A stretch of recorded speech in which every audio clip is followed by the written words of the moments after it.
नमस्कार मित्रों, मैं आचार्य प्रमोद उपाध्याय शनि ग्रह के राशि परिवर्तन के इस सीरीज में आप सभी का हार्दिक स्वागत करता हूं।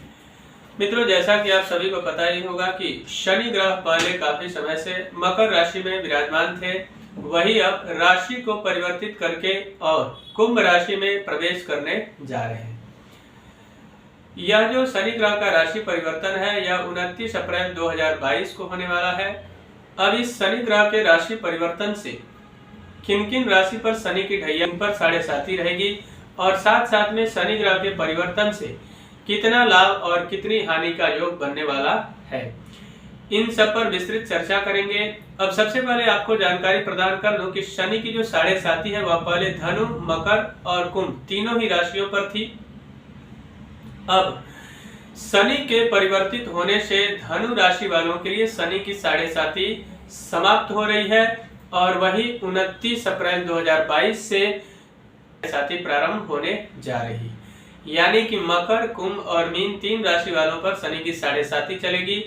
अब मकर राशि वालों पर शनि की 7.5 का आखिरी पड़ाव होगा, वही कुंभ राशि वालों पर मध्य रहेगा और मीन राशि वालों पर शनि का प्रारंभिक योग यहाँ पर रहेगा, यानी कि शनि की 7.5 की शुरुआती दौर यहाँ से प्रारंभ होती है। अब बात करते हैं शनि की ढैया की। शनि की ढैया चल रही थी। शनि ग्रह के परिवर्तित होने से कर्क राशि पर शनि की ढैया प्रारंभ होगी और उसके अलावा तुला राशि से यह ढैया का प्रभाव हटकर और वृश्चिक राशि पर शनि की ढैया का प्रभाव प्रारंभ होने वाला है। अब इनसे किस प्रकार का फल आपके जीवन में मिलने वाला है, इस पर चर्चा करेंगे। यह जो शनि ग्रह के राशि परिवर्तन का जो फलाफल है यह राशि यानी कि जन्म राशि के आधार पर होगा और यदि आपकी जन्म कुंडली नहीं है तो प्रचलित नाम यानी कि जिस नाम से आपको लोग जानते हैं उसके आधार पर भी इसके फल को देखा जा सकता है। आइए प्रारंभ करते हैं कर्क राशि वालों के लिए शनि ग्रह के राशि परिवर्तन का किस प्रकार का प्रभाव रहेगा। कर्क राशि वालों के लिए सबसे पहले 29 अप्रैल से शनि की ढैया प्रारंभ हो रही है। अब इसका कितना और कैसा प्रभाव रहेगा इसको जानना अत्यंत आवश्यक है। तो सबसे पहले शनि ग्रह कर्क राशि वालों के लिए अष्टम भाव में विराजमान होंगे कुंभ राशि में। अब अष्टम में विराजमान होंगे तो सबसे पहले वाहन चलाते समय आपको सावधानी बरतने की आवश्यकता रहेगी, यानी अगर आप वाहन चलाते हैं तो निश्चित तौर पर आपको सावधानी पूर्वक चलाना चाहिए, या फिर आप लोहे से रिलेटेड अगर किसी भी प्रकार का कोई व्यापार करते हैं तो यहाँ पे भी आपको सावधानी बरतने की आवश्यकता रहेगी। और साथ ही साथ में जो लोग कंस्ट्रक्शन के क्षेत्र में है यानी बिल्डिंग मटेरियल का कार्य करते हैं या फिर बिल्डिंग बनाने का कार्य करते हैं, ऐसे लोगों के लिए अच्छा फल देने वाले हैं शनिदेव। उसके अलावा शनिदेव अष्टम भाव में विराजित होकर उनके पास 3 दृष्टि है। हो सकता है कुछ लोगों को पता हो, कुछ को पता नहीं भी हो। 3, 7 और 10। तो तीसरी दृष्टि से शनिदेव दशम भाव को देखेंगे तो आपके मान सम्मान और पद प्रतिष्ठा में वृद्धि तो करेंगे, लेकिन आप बिल्कुल भी बेफिक्र होकर कार्य ना करें। कई बार आप आरोप और प्रत्यारोप के शिकार भी हो सकते हैं, इसलिए सावधानी हटी और दुर्घटना घटी, इस बात का ख्याल रखना है। इसलिए सावधानी आप आगे बढ़ते हैं तो निश्चित तौर पर आप सफल होंगे। नौकरी पेशा वाले लोगों के लिए थोड़ा सा संघर्षमय समय हो सकता है, इसलिए आप थोड़ी सी अगर कड़ी मेहनत करेंगे तो शनिदेव न्यायाधीश है, निश्चित तौर पर आपके जीवन में बदलाव का योग बनाएंगे। उनकी 7वीं दृष्टि सेकंड हाउस पर होगी यानी कि द्वितीय भाव पर होगी, तो धन से रिलेटेड समस्याओं से निजात आपको मिलेगी। लेकिन एक बात का विशेष ख्याल रखना है कि किसी भी व्यक्ति को उधार पैसे इस अवधि में ना दें तो ज्यादा बेहतर होगा, अन्य पैसे फंसने का भी योग आपका बन सकता है। इसलिए सावधानी पूर्वक आगे बढ़े। लेन देन करने में कोई बुराई नहीं है, या आपको किसी प्रकार की जमीन जायदाद खरीदनी हो तो वहां पे आप सावधानी पूर्वक आगे बढ़ेंगे तो निश्चित तौर पर लाभ होगा, और अगर आप बिना विचारे हुए कार्य करेंगे तो निश्चित तौर पर नुकसान का भी योग बढ़ेगा। शनिदेव की जो 10वीं दृष्टि है वो 5th हाउस पर है यानी पंचम भाव पर है, तो आपके बुद्धि और विवेक में प्रखरता आएगी, यानी आप तेज गति के साथ सोच सकते हैं। निर्णय लेने की जो क्षमता होगी वह आपकी बेहतर होगी। विद्यार्थियों के लिए भी यह थोड़ा सा कड़ा मेहनत करने वाला समय होगा, लेकिन जो स्त्रियां कंसीव करना चाहती हैं उनके लिए यह सही समय होगा।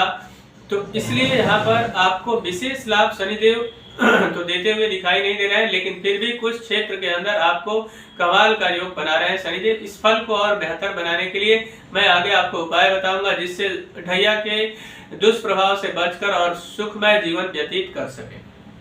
बात करते हैं सिंह राशि वालों की। सिंह राशि वालों के लिए सप्तम भाव में शनि ग्रह विराजमान रहेंगे, तो आपको नए व्यापार की योजना बनाने में किसी प्रकार की कोई समस्या नहीं आएगी। लेकिन वहीं पर अगर आप व्यापारिक क्षेत्र के अंदर पार्टनरशिप में व्यापार करना चाहते हैं तो थोड़ा सा सावधानी बरतकर अपने पार्टनर का चुनाव करें, अन्यथा यहाँ पे आप फंस सकते हैं। बहुत सारे लोग ऐसे भी हैं जिनके मैरिड लाइफ में समस्याएं चल रही है, तो उन समस्याओं से शनिदेव निजात दिलाएंगे और एक सुखमय दाम्पत्य जीवन की अपेक्षा आप कर सकते हैं। अलावा जिन लड़के और लड़कियों के विवाह में समस्याएं आ रही थी किसी भी कारणवश, तो वहां विवाह होने का बड़ा ही सुंदर योग शनिदेव की विशेष कृपा से होने वाली है। उनकी तीसरी हाउस पर रहेगी तो भाग्य में तब्दीली का योग बनाएंगे। स्पेशली विद्यार्थियों के लिए बड़ा सुखद समय रहने वाला है। जो लोग उच्च शिक्षा के दृष्टिकोण से अपने राज्य को छोड़कर किसी दूसरे राज्य में जाना चाहते हैं या फिर विदेश जाना चाहते हैं, उनके लिए। सातवीं दृष्टि से फर्स्ट हाउस को देखेंगे तो आपका सेल्फ कॉन्फिडेंस बड़ा ही अच्छा रहने वाला है। आत्मविश्वास और जबरदस्त ऑरा होगा। आप कहीं भी किसी कार्य के लिए जाते हैं तो लोग आपसे कई गुना अधिक प्रभावित होंगे, जैसे कि पहले नहीं हो रहे थे। अब उनकी 10वीं दृष्टि फोर्थ हाउस पर है। आपके जमीन जायदाद का सुंदर योग बना रहे हैं, लेकिन सावधानी बरतते हुए आप आगे बढ़ेंगे तो निश्चित तौर पर आपको लाभ होगा। माता जी के स्वास्थ्य का ध्यान रखना अत्यंत आवश्यक होगा आपके लिए, और साथ ही साथ में मित्रों से सावधान रहना आवश्यक रहेगा। यानी कि और नहीं अगर आप सावधान रहे तो आपका कोई खास मित्र ही आपको धोखा देकर चला जाएगा। जो लोग राजनीति के क्षेत्र में है उनके लिए बड़ा सुखद और सुना दे रहा है। बात करते हैं कन्या राशि की।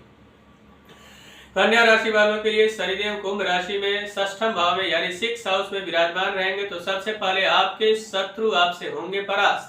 कोर्ट कचहरी से जुड़ा हुआ अगर कोई मामला है जो लंबे समय से खिंचता हुआ आ रहा है और आप उसमें विजय दूर दूर तक आपको दिखाई नहीं दे रही है, तो निश्चित तौर पर आपको इस समय शनिदेव की विशेष कृपा से विजय की प्राप्ति का सुंदर योग बनता हुआ दिखाई दे रहा है। लेकिन कोई पुराना रोग आपका उत्पन्न हो सकता है, इसलिए सावधानी पूर्वक उसके ऊपर ध्यान देना चाहिए और सही समय पर ट्रीटमेंट करवा लेना आपके लिए लाभदायक सिद्ध होगा। शनिदेव की जो तीसरी दृष्टि है वो 8th हाउस पर रहेगी, तो आपको कहीं ना कहीं बेहतर कॉमन सेंस प्राप्त होगा, बढ़िया काम कर सकते हैं आप। लेकिन आपको एक बात का विशेष ख्याल रखना होगा, यात्रा करते समय आपको वाहन से बचने की आवश्यकता है, यानी कि छोटी मोटी आपकी दुर्घटनाएं हो सकती है, इसलिए सावधानी पूर्वक आपको यात्रा करनी चाहिए। उसके साथ साथ में शनिदेव की जो 7वीं 12th हाउस पर होगी, 12th हाउस पर होगी तो आपके एक्सपेंसेस बढ़ेंगे, यानी कि आपका खर्च बढ़ेगा और कुछ लंबी यात्राएं या फिर विदेश यात्रा का आपको मौका मिल सकता है। काफी दिनों से जाने की जिज्ञासा है मन में कहीं न कहीं, लेकिन किसी न किसी कारणवश रुकावट आ रहा है, तो निश्चित तौर पर यह रुकावट दूर होगा। आपको विदेश जाने का सुंदर और सुनहरा मौका होगा, चाहे आप एजुकेशन से रिलेटेड चीजों को लेकर जा रहे हैं या फिर बिजनेस के दृष्टिकोण से जा रहे हैं, यह सुखद रहने वाला है।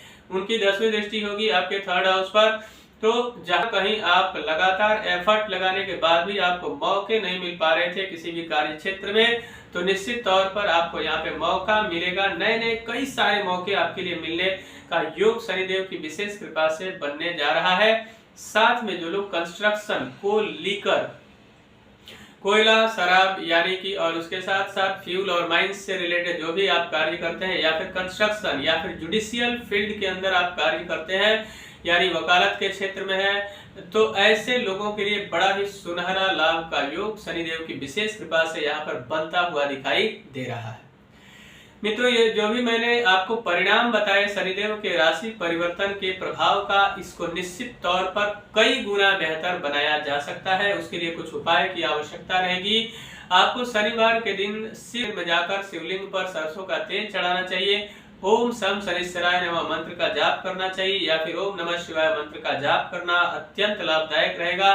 उसके अलावा शाम के समय पीपल के वृक्ष के पास जाकर सरसों के तेल का दीपक जलाना भी अत्यंत लाभदायक रहेगा।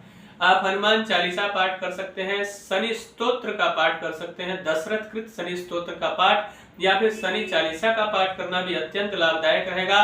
और शनिवार के दिन आपको गरीबों की मदद करनी चाहिए। गरीबों की मदद करने से आपके जीवन या फिर जन्म कुंडली में आने वाले जितने भी दुष्प्रभाव है उन सारे दुष्प्रभाव या फिर शनि की जो ढैया की हमने बात की थी, उस ढैया से आप बच सकते हैं और सुखमय जीवन और आगे का बेहतर प्लानिंग आप कर सकते हैं। मित्रों, मुझे आशा है कि मेरा यह कार्यक्रम आप सभी को पसंद आया होगा।